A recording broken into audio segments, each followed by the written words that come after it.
तो फ्रेंड्स, जय हिंद, वंदे मातरम। Welcome back to our YouTube channel. Friends, जैसा कि आप जानते हैं, भारत के द्वारा पिछले 12 महीने के अंदर लगभग 18 प्लस जो कंट्री और कंट्रियों का जो समूह है, यानी कि देश और देशों के जो समूह हैं, उनके साथ हमने एफटीए साइन किए हुए हैं। और इन्हीं को देखते हुए चाइना में भी एक हड़बड़ी है और इसको लेकर के हड़बड़ी होना स्वाभाविक भी है। फ्री ट्रेड एग्रीमेंट होना एक अलग बात है, लेकिन भारत ने सिर्फ इतना ही नहीं किया। भारत के द्वारा आईएमईसी यानी कि जो कॉरिडोर है, जिसके अंदर आप देखेंगे कि India middle east European economic corridor, इसका भी जो है कार्य लगातार तेजी से जारी है। और अगर आप इसके विषय में नहीं जानते तो एक बार इसे करके देखना कि ये चाइना का जो बीआरआई है, बेल्ट रोड इनिशिएटिव जो है, उसको एक तरीका से ये सीधा जो है चैलेंज देता है। अब इसको देखते हुए अब जो चाइना है उसके द्वारा ये दिखाया जा रहा है कि देखिए, हमको तो गलत तरीका से देखा गया है दुनिया के द्वारा। जो बीआरआई है वो डेट ट्रैप में फंसाने के लिए नहीं है। हम देखिए कितना विशाल हृदय रखते हैं, और इसको दिखाते हुए उन्होंने जो है लगभग 53 कंट्री जो कि अफ्रीकन कंट्री हैं, जिनमें से बस एक एस्टिविनिया जो है उसको छोड़ करके, जिसको पहले स्वाजीलैंड भी बोलते थे, इसको छोड़ करके जीरो टैरिफ की जो नीति है इन देशों के लिए अपनाई है। यानी कि इन देशों से जो भी कुछ आएगा चाइना के अंदर उन पर जीरो टैरिफ लगने वाला है। अब ये दिखा रहा है कि देखियो, मैं तो कितना विशाल हृदय का हूं, चाइना दिखा रहा है। लेकिन असलियत ये है कि अब आने वाले समय में चाइना का जो है डाउनफॉल शुरू होगा, और डाउनफॉल शुरू होने के पीछे के 2-3 कारण आपको जानने होंगे। देखिए, एक तो चाइना के अंदर जो पॉलिटिकल इनस्टेबिलिटी है वो देखने के लिए मिल रही है, और दूसरा जो सबसे बड़ा कारण है वो ये है कि चाइना का जो लेबर फोर्स है उसका जो एवरेज एज है वो लगभग 40 प्लस है। यानी कि 40 वर्ष से ज्यादा का जो लेबर फोर्स का जो एवरेज एज है वो आता है निकल कर। और ये क्यों हुआ है? ये हुआ है वन चाइल्ड पॉलिसी के कारण, जो कि यूरोप और अमेरिका के द्वारा इन पर जो है जबरदस्ती थोपी गई थी। अब देखिए, ये तो कंडीशन ऐसी बनती है, और मैंने एक बात आपको पहले भी वीडियो बताई थी, और मैंने उस वीडियो में बताया था आपको कि नासा के द्वारा इमेजिनरी सैटेलाइट्स के द्वारा कुछ पिक्चर्स क्लिक की गई, और 25 साल का जो है एक डेटा एनालिसिस उनके द्वारा किया गया, और ये पाया गया उसके अंदर कि जो चाइना बता रहा है उसके हिसाब से लगभग उनकी जीडीपी में 33% जो है इसकी अंतर देखने के लिए मिलता है। यानी कि जिस तरीके से चाइना बता रहा है कि वो प्रोडक्शन कर रहा है, उतना प्रोडक्शन चाइना कर ही नहीं रहा है। और जो भी प्रोडक्शन वो कर रहा है, तो देश जो है वो अमीर होने से पहले बूढ़ा हो चुका है, तो अपना जो कंजप्शन है वो उनका है ही नहीं उतना। तो इस माल को वो डालेंगे कहां? इस माल को कंजप्शन कराने के लिए उनको यूरोप के बाजार थे, अमेरिका के बाजार था, या फिर अफ्रीकन कंट्रीज थे। लेकिन आप जानते हैं कि अब जो यूरोप के बाजार हैं और या फिर अमेरिकन, तो ये तो अब इनके लिए ज्यादा एक्सेस दे नहीं रहे हैं, इन पर वैसे भी टैरिफ लगाए हुए हैं चाइना के ऊपर।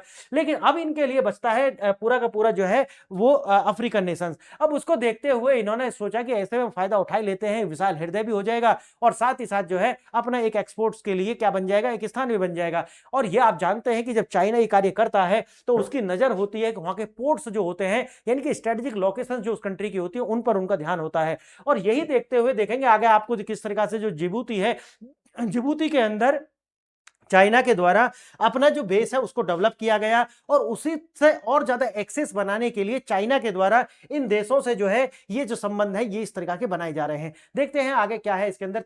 जैसे मैंने बताया कि ताइवान फैक्टर और कूटनीतिक संदेश, चीन केवल उन्हीं देशों को लाभ देगा जो उसकी वन चाइना पॉलिसी को जो क्या करते हैं, रिकॉग्नाइज करते हैं। बोल तो दिया 53 सभी को, बस एक को छोड़ करके, लेकिन उसमें भी इसने एफर बट लगा दिए कि देखिए वन चाइना पॉलिसी को आपको सपोर्ट करना पड़ेगा। अब देखिए कितने देश करते हैं, ये सब मई की डेट दी गई है, मई तक पता चलेगा कि कितने देश हैं जो वन चाइना पॉलिसी जो है उसको सपोर्ट करेंगे।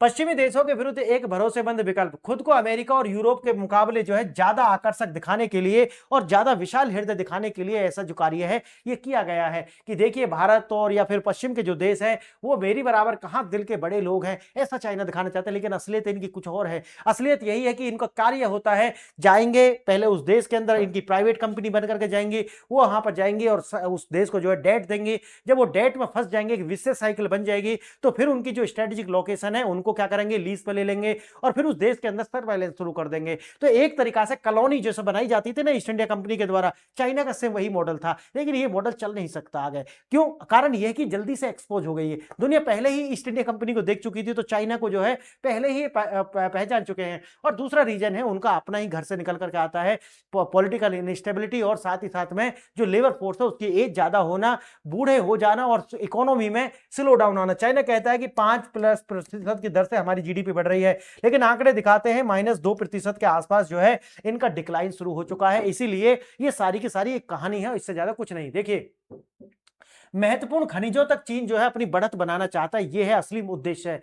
इलेक्ट्रॉनिक व्हीकल्स हों, फिर जरूरी कोबाल्ट, लिथियम, ये सभी हों, इनकी जो रीच है वो बनाना चाहता है चाइना अफ्रीका के अंदर, वैश्विक बाजार में विनिर्माण में प्रतिस्पर्धा देना। लेकिन जैसा कि मैंने बताया कि आने वाले 10 साल तक, 10 साल की जो विंडो है उसमें आप देखेंगे कि चाइना के जो सामान है वो अंतरराष्ट्रीय बाजारों में महंगे हो जाएंगे। कारण है कि जब हमारी लेबर फोर्स की एज बढ़ती है तो कंजप्शन तो कम होगा, लेकिन प्रोडक्शन की जो स्किल्स है और क्षमता जो है वो कम हो जाएगी, और जब क्षमता कम होगी तो फिर आपको लेबर कम मिलेगा, और जो लेबर मिलेगा तो उसको लिए ज्यादा कॉस्ट पे करनी पड़ेगी। अगर ज्यादा कॉस्ट पे करोगे तो जो फाइनल प्रोडक्शन है उसकी कॉस्ट पर अंतर आएगा, तो वही आपको अंतरराष्ट्रीय बाजार में दिखेगा। लेकिन भारत के साथ ये कंपीट नहीं कर पाएंगे, 10 साल का विंडो इनके पास है, उसमें जो भी इन्होंने करना था वो ये कर चुके। आगे देखते हैं, हिंद महासागर में रणनीतिक सुरक्षा चिंता है। जैसे मैंने आपको बताया कि जिबूती के अंदर इन्होंने जो है अपना एक बेस बनाया हुआ है, और उसी को और ज्यादा फैसिलिटेट करने के लिए ये सारे कार्य जो है चाइना कर रहा है। देखिए, जैसे मैंने बताया है कि इसका उद्देश्य एक तो क्या है, एक तो ये है कि अपने लिए एक्सपोर्ट का बाजार ढूंढना है, और दूसरा ये है कि जो अफ्रीका के जो मिनरल्स हैं, खासकर कोबाल्ट, लिथियम और सोना, इस पर या फिर जैसे एल्यूमिनियम वगैरह, उन तक अपनी जो है रीच पहुंचानी है। दूसरा है एक्सपोर्ट्स के लिए, ऑटोमोबाइल्स हो, टेक्सटाइल हो, इसके लिए क्या करना है, बाजार ढूंढना, और समुद्री मार्ग जो है खासकर उन पर अपना जो है प्रभुत्व जमाना, और ये बताना कि देखिए हम तो इतना सारा माल बेच रहे हैं, इसीलिए हम जो है हमारी आवाजाही ज्यादा होगी इंडियन ओशन के अंदर, और जितना इंडियन ओशन के अंदर आवाजाही ज्यादा होगी उससे भारत की जो अपनी सुरक्षा है उनके लिए चिंता होना बहुत ज्यादा जायज है।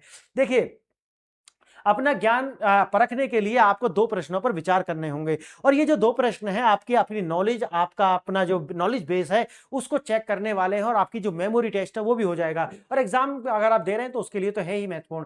पहला प्रश्न देखिए, चीन की नई जीरो टैरिफ नीति 54 में से 53 अफ्रीकी देशों पर लागू है। एकमात्र अपवाद जो देश है उसका नाम है इस्ताविनी। इसे बाहर रखने की जो मुख्य भूमिका कारण क्या है? पहला है यह एक विकसित राष्ट्र है, दूसरा है यह वन चाइना पॉलिसी का विरोध करता है, तीसरा यह ब्रिक्स का सदस्य है, चौथा यह चीन का कोई निवेश नहीं है। तो आप बताना है कि इनमें से कौन सा विकल्प सही है। दूसरा प्रश्न है, अर्थशास्त्र के ट्रेड डाइवर्जन सिद्धांत के अनुसार चीन की यह नीति भारत के electrical vehicles transition, electronic vehicle transition को कैसे प्रभावित करेगी? पहला विकल्प है अफ्रीकी निर्यात भारत की ओर बढ़ेगा, दूसरा है भारत के सस्ते दाम पर अब कोबाल्ट मिलेगा, तीसरा है भारत के लिए इनपुट लागत जो है वो बढ़ेगी और सप्लाई चेन में बाधा आएगी, और चौथा है इसका भारत पर कोई प्रभाव नहीं पड़ेगा। तो आपको विकल्प अगर आंसर पता है तो सही है, अदरवाइज आपको जो है नेक्स्ट लास्ट वाली जो स्लाइड है उसमें आपको इनके विस्तृत आंसर मिल जाने वाले हैं। आइए देखते हैं आज का नेक्स्ट स्लाइड पर भारत का पक्ष क्या है। भारत के, आप जानते हैं कि भारत ने G20 के शिखर सम्मेलन नई दिल्ली के अंदर अफ्रीकन यूनियन को जो है उसके अंदर एक स्थायी सदस्यता दिलाई थी, और चीन ने क्या किया था, चीन की जो प्रक्रिया है भारत की कूटनीतिक प्रभाव को कम करने के लिए एक बड़ा आर्थिक दाव जो है वो लगाया गया है। जैसे मैंने आपको बताया 1 मई से ये एग्जीक्यूट होने वाला है। चीन ये दिखाना चाहता है कि वह पश्चिमी देशों और भारत के मुकाबले अफ्रीका से ज्यादा भरोसेमंद है, लेकिन भरोसा तो इन पर करते नहीं है कोई भी, क्योंकि इनका पहले ही रिकॉर्ड खराब है। तारीख 1 मई से ये जो सारे नियम है प्रभावी हो जाएंगे। अफ्रीका देशों ने चीन में जो आयात होने वाले जो हैं अधिकांश जो सामान है उन पर जीरो टैरिफ लगने वाला है। पहले ये सुविधा केवल 33 देशों तक थी, लेकिन ये भी क्या थे, एलडीसी जिसे बोलते हैं, लीस्ट डेवलप कंट्रीज। ये ऐसे देश थे जो बहुत ज्यादा कमजोर थे, उनको जो थी, लेकिन अब इसको बढ़ाकर कितना कर दिया, 53, यानी कि 20 कंट्री और जोड़ दिए हैं। लेकिन एक शर्त और भी जोड़ दी है, क्या है कि सारे समान नहीं है, और दूसरा क्या है, दूसरा है कि वन जो चाइना पॉलिसी जो है, यानी कि ताइवान को चाइना का हिस्सा बनाना, इसको स्वीकार करना होगा। अफ्रीका के कृषि उत्पाद, मिनरल्स और मैन्युफैक्चरिंग गुड्स के चीन के बाजार में जो है ड्यूटी फ्री जो है एक्सेस मिल जाएगी। इसके बाद में चीन ने 54 में से 53 देशों को छूट दी है, और जो इस्वानी जो है, यानी कि पूर्व में जिसको हम स्वाजीलैंड बोलते थे, इसको जो है इस लिस्ट से बाहर रखा है। क्यों? क्या कारण क्या है? One China policy. स्वातिनी जो है उसने गिने चुने देशों में से है जो ताइवान को एक स्वतंत्र राष्ट्र के रूप में मान्यता देता है। इसीलिए चीन उन देशों के साथ राजनीतिक या व्यापारिक रिश्ते साझा नहीं करता जो ताइवान को समर्थन करते हैं। यह स्पष्ट संकेत है कि चीन की आर्थिक मदद जो है वो राजनीतिक शर्तों से जुड़ी हुई है, जिसको लेकर के आप देखेंगे कि इन्होंने बोला है कि 53 देश को हम दे रहे हैं। मुझे नहीं लगता कि इसमें और ज्यादा देश शामिल होने वाले हैं। कारण यह है क्योंकि एक रणनीतिक संबंध, और इसमें अमेरिका के जो प्रभावी देश हैं वो बिल्कुल भी नहीं जाएंगे, चाहे यूरोप के जो प्रभाव में देश हैं वो भी नहीं जाएंगे। क्यों? क्योंकि वो वन चाइना पॉलिसी को बिल्कुल भी सपोर्ट नहीं करते। आगे देखेंगे, आर्थिक एकीकरण, जैसा आपको बताया कि बेल्ट एंड रोड इनिशिएटिव जो है इसको ताकत मिलेगी इस समझौते से। भरोसेमंद साथी की छवि दिखाई जा रही है, लेकिन इस चाइना पर कभी आप भरोसा कर नहीं सकते, क्योंकि उनके जो अपने हित हैं वो सबसे ऊपर होते हैं, इसको देखते हुए, और उनका जो अपना इतिहास है वो यही बताता है कि चाइना पर भरोसा नहीं कर सकते। तीसरा है, देखिए, ट्रेड शिफ्ट जो है, अफ्रीकी निर्यातकों को यूरोप या भारत के बजाय चीन को भी एक बाजार जो है मिल जाएगा अपना निर्यात करने के लिए। अब देखिए, जीरो टैरिफ ड्यूटी जो लगाई गई है, और अफ्रीका का जो चौथा सबसे बड़ा निर्यात बाजार भारत से वहां कच्चा माल खरीदा है और फिनिश्ड गुड जो है बेचता है। और भारत के लिए अब आने वाले समय में क्या होगा कि इनकी जो एक्सेसिबिलिटी है वो कमजोर पड़ेगी चाइना के प्रभाव के कारण, क्योंकि चीन में अफ्रीकी सामान पर 0% जो ड्यूटी लगेगी, लेकिन भारत के अंदर उन पर एक ड्यूटी लगती है, जिसके बजाय अगर इनको सामान बेचना है तो चाइना में ज्यादा बेहतर होगा भारत से बेचने में। लेकिन बात वही आती है कि उसके लिए इनको बहुत सारी चीज सेक्रीफाइस करनी पड़ेंगी। तो देखेंगे आगे 1 मई में कि ये होता है या नहीं होता। इससे भारत के लिए कच्चे माल की उपलब्धता कम हो जाएगी और कीमतें बढ़ जाएंगी। लेकिन उसके दूसरे रास्ते हैं, मैं बताऊंगा आपको।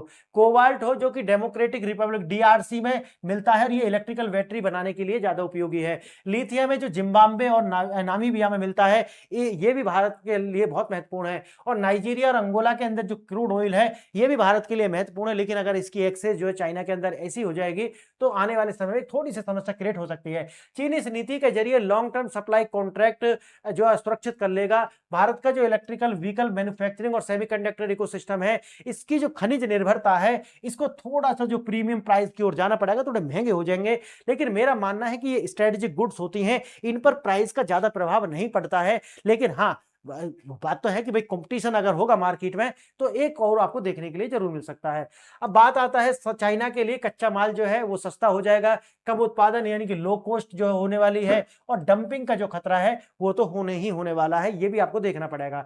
भारत के टेक्सटाइल और इंजीनियरिंग निर्यात जो है अफ्रीका और यूरोप को जाते हैं, चीन के सस्ते माल के सामने टिक नहीं पाएंगे, ऐसा अभी बताया जा रहा है। लेकिन 10 साल की विंडो है, उसके बाद चाइना जो है बिल्कुल समाप्त होने वाला है। सुरक्षा चिंताएं, हिंद महासागर में चीन का बढ़ता दबदबा, व्यापार बढ़ने से हिंद महासागर के अंदर जो मलक्का स्ट्रेट है वहां चीन की जो आवाजाही वो उसमें जो है बढ़ोतरी होगी, जो कि भारत के लिए चिंता का विषय है। जैसे मैंने बताया कि जिबूती के अंदर इनका जो पोर्ट इंफ्रास्ट्रक्चर है वो डेवलप इन्होंने किया है। अगर ये होता है जो चाइना कर रहा है 1 मई के अंदर, अगर 53 देश इसमें आ जाते हैं तो ये उसके लिए एक बड़ी सफलता जो है होने वाली है। आगे देखेंगे, मैरीटाइम सुरक्षा के लिए भारत मैरीटाइम प्रभाव और सुरक्षा के लिए सीधी चुनौती होने वाला है। क्यों? क्योंकि जो इनके सर्वेलेंस शिप्स हैं वो भी यहां से गुजरेंगे, और नाम होगा कि ये तो मालवाहक जो है शिप्स हैं। देखिए क्या क्या फायदा होने वाला है चाइना को। लो कॉस्ट यानी कच्चे माल हमें चाइना को प्राप्त हो जाएगा, आसानी से कच्चे माल तक जो है इनकी पहुंच हो जाएगी, और साथ साथ जो फिनिश्ड गुड हैं उनके लिए भी एक बाजार इनको अफ्रीका का मिल जाने वाला है। दूसरा बात आता है कंपटीशन का, तो चाइना जो है अभी फिलहाल ऐसा बताया है, लेकिन मुझे नहीं लगता जिस तरीका से इनका जो लेबर फोर्स की एज वगैरह को देखते हुए कि चाइना इस पर ज्यादा समय तक सर्वाइव कर पाएगा। तो अभी तो यह है कि कंपटीशन है, और बाद में आता है भारत के लिए सुरक्षा, हिंद महासागर को लेकर के सुरक्षा की चुनौतियां जो है वो जायज हैं। आगे देखेंगे कि भारत को केवल कूटनीति की नहीं बल्कि आर्थिक नीतियों में भी आक्रामक होना होगा। अफ्रीका के साथ अपने एफटीए वार्ता तेज करने होंगे, और निजी क्षेत्र यानी कि प्राइवेट सेक्टर को अफ्रीका में माइनिंग निवेश के लिए प्रोत्साहित करना होगा, जो कि पहले से हम कर रहे हैं, लेकिन अभी इसको युद्ध स्तर पर ले जाने की आवश्यकता होगी। देखिए, ग्लोबल साउथ का जो नेतृत्व और सम्मेलन जो है वो पर्याप्त नहीं है। अब हमको जो है थोड़ा एग्रेसिव होकर के उनके साथ भागीदारी निभानी होगी, नहीं तो सिर्फ ये नारे रह जाएंगे और चाइना जो है वो इसमें एक लीड ले जाएगा, जो कि अच्छी बात हमारे भारत के लिए नहीं है। देखिए, 2 प्रश्न थे, पहले का आंसर आप जानते हैं कि वन चाइना पॉलिसी को जो है ये इस्तानिया जो है वो सपोर्ट नहीं करता, इसीलिए इन 54 देशों में से इसको बाहर कर दिया गया है, और 53 देशों के लिए ये जो पॉलिसी है या कहिए कि ये जो डील है वो ओपन की गई है। अब मई में पता चलेगा कि क्या होता है इसका।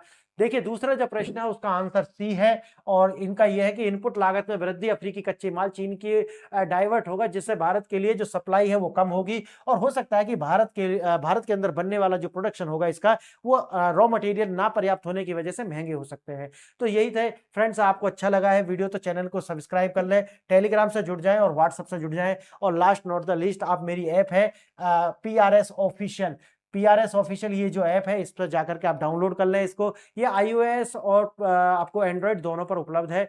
तो आपने वीडियो देखा इसके लिए बहुत बहुत धन्यवाद। जय हिंद।